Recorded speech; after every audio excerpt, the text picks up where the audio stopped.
सरोजेंद्र सनातनी में सभी श्रद्धेय जनों का स्वागत है। आज हम जानेंगे संतान प्रदान करने वाले पुंसवन व्रत की विधि।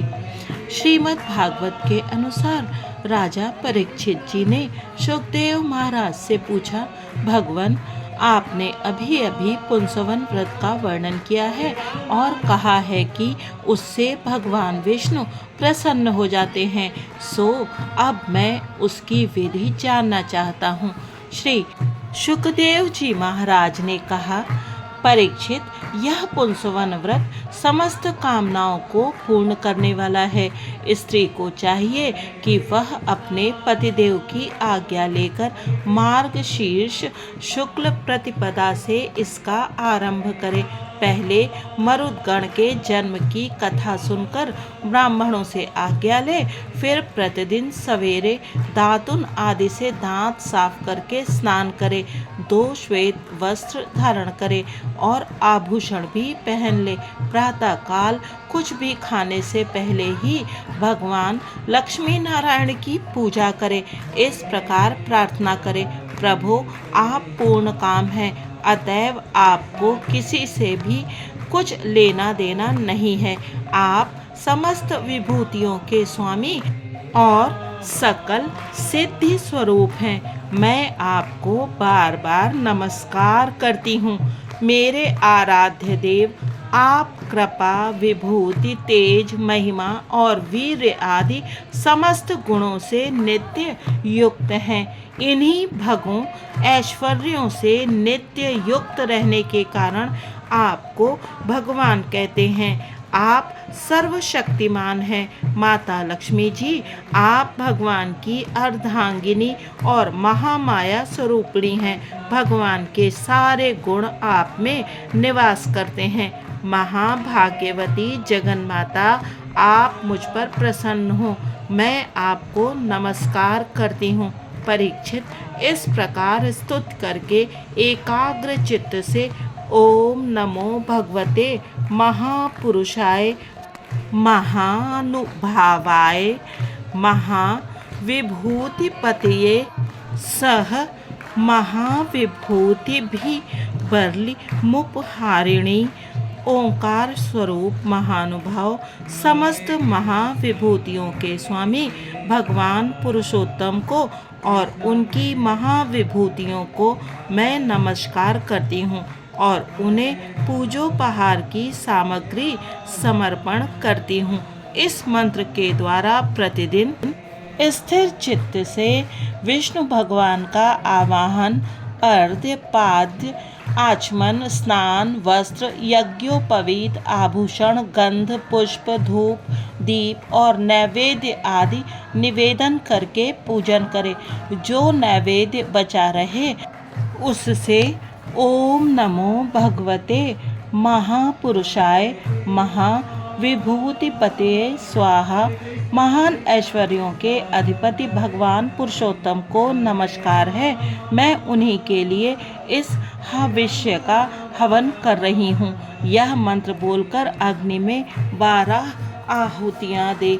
परीक्षित, जो सब प्रकार की संपत्तियों को प्राप्त करना चाहता हो, उसे चाहिए कि प्रतिदिन भक्ति भाव से भगवान लक्ष्मी नारायण की पूजा करे, क्योंकि वे ही दोनों समस्त अभिलाषाओं के पूर्ण करने वाले एवं श्रेष्ठ वरदानी हैं। इसके बाद भक्ति भाव से भरकर बड़ी नम्रता से भगवान को साष्टांग दंडवत करे।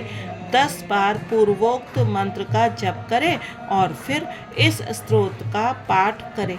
हे लक्ष्मी नारायण, आप दोनों सर्वव्यापक और संपूर्ण चराचर जगत के अंतिम कारण हैं। आपका और कोई कारण नहीं है। भगवान माता लक्ष्मी जी आपकी माया शक्ति हैं। ये ही स्वयं अव्यक्त प्रकृति भी हैं। इनका पार पाना अत्यंत कठिन है। प्रभु, आप ही इन महामाया के अधीश्वर हैं और आप ही स्वयं परम पुरुष हैं। आप समस्त यज्ञ हैं और ये हैं यज्ञ क्रिया। आप फल के भोक्ता हैं और ये हैं उसको उत्पन्न करने वाली क्रिया। माता लक्ष्मी जी तीनों गुणों की अभिव्यक्ति हैं और आप उन्हें व्यक्त करने वाले और उनके भोक्ता हैं। आप समस्त प्राणियों के आत्मा हैं और लक्ष्मी जी शरीर, इंद्रिय और अंतःकरण हैं।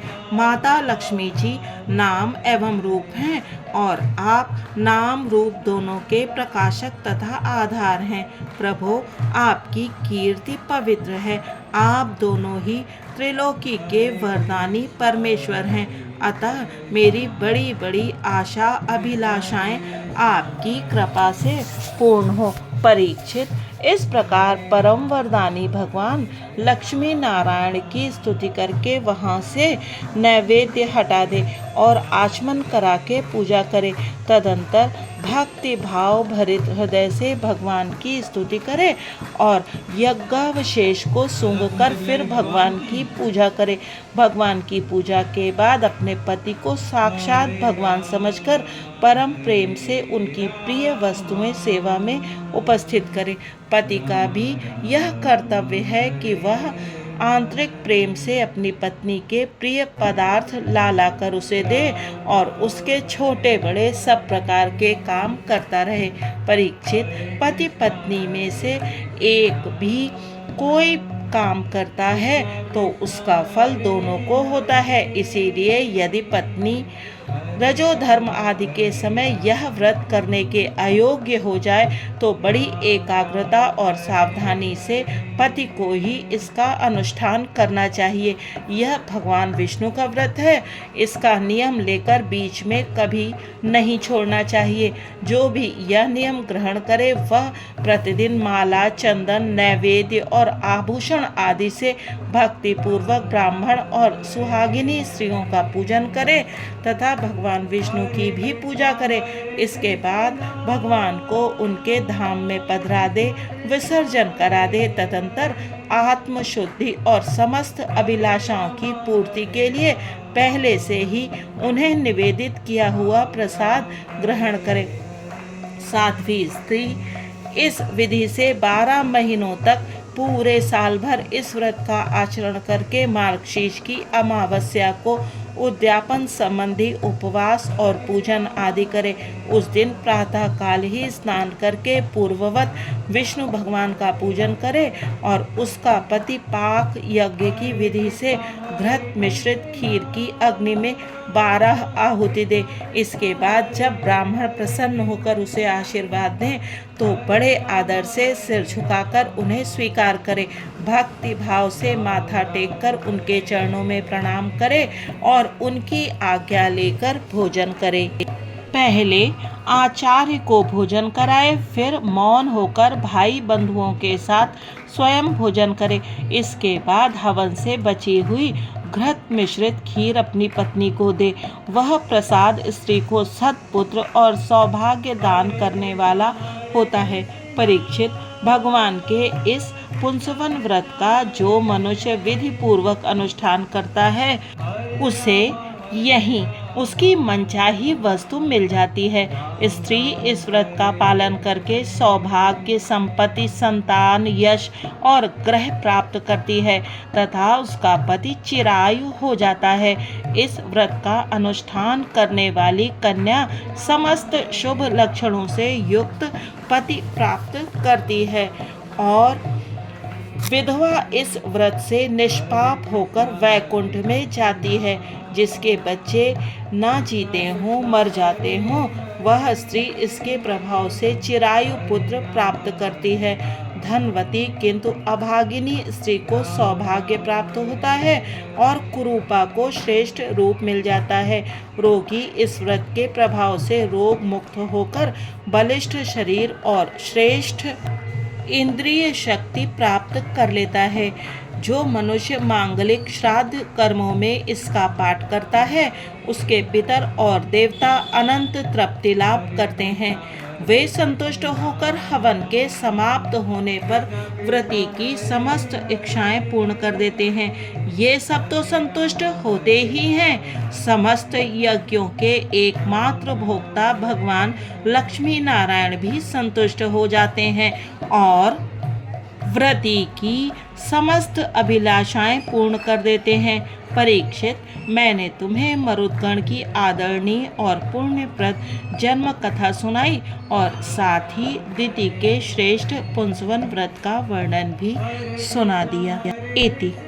ओम नमो भगवते वासुदेवाय।